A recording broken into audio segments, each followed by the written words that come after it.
सम्मेलन के दौरान हमारे साथ कोमल वशिष्ठा जी जुड़ी हैं। आइए इनसे जाने कि इन्हें इस कार्यक्रम में उपस्थित होकर कैसा लगा और इनकी स्पेशलाइज्ड फील्ड के बारे में भी थोड़ा समझें।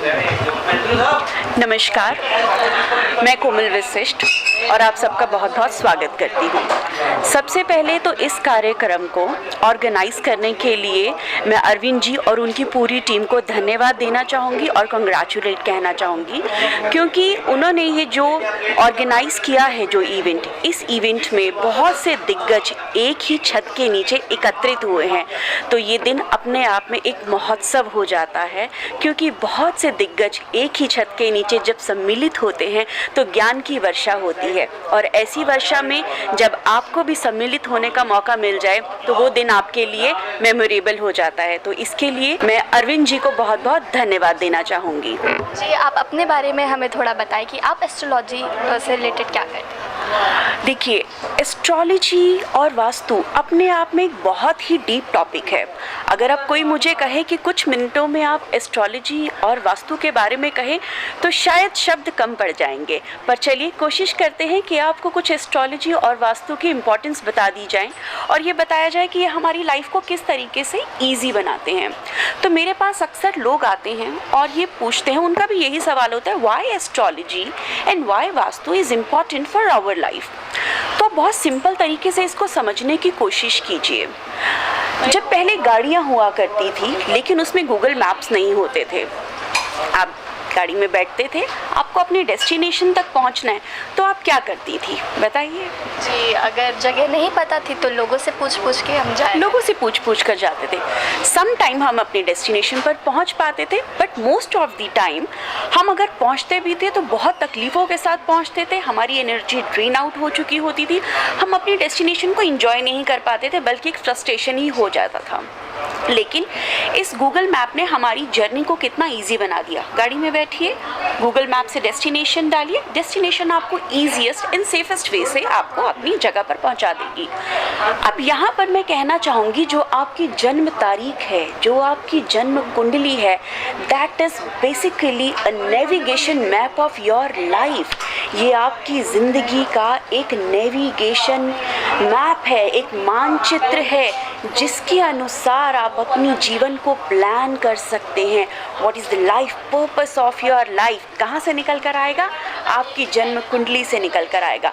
कौन से काम आपको करने चाहिए, किस बीमारियों के आप जीवन भर में शिकार हो सकते हैं, कौन सी परेशानियां आपको अपनी लाइफ में फेस करनी पड़ सकती हैं और ये परेशानियां कब आएंगी, ये कैसे पता चलता है? ये आपकी जन्म कुंडली से पता लगता है, ये आपकी जन्म तारीख से पता लगता है। आजकल की युवा पीढ़ी इसमें बिलीव नहीं करती है।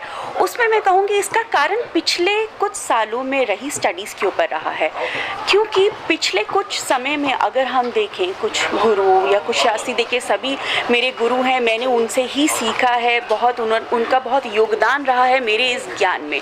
लेकिन हुआ क्या है, कहीं पर ज़्यादा नहीं या लेकिन 5 या 10% कुछ ऐसा रहा है कि अपने पर्सनल लालच के कारण थोड़ा सा इसको डाइवर्जन दे दिया गया है, थोड़ा सा अंधविश्वास के साथ जोड़ दिया गया है।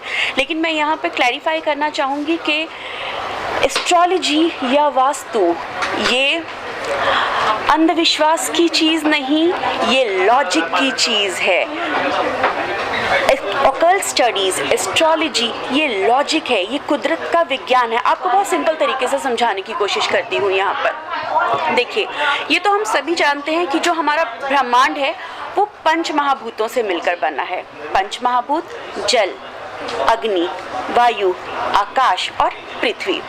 हमारा शरीर भी तो इन्हीं 5 महाभूतों से मिलकर बना है और हमारा घर भी इसी ब्रह्मांड में कहीं ना कहीं स्थित है।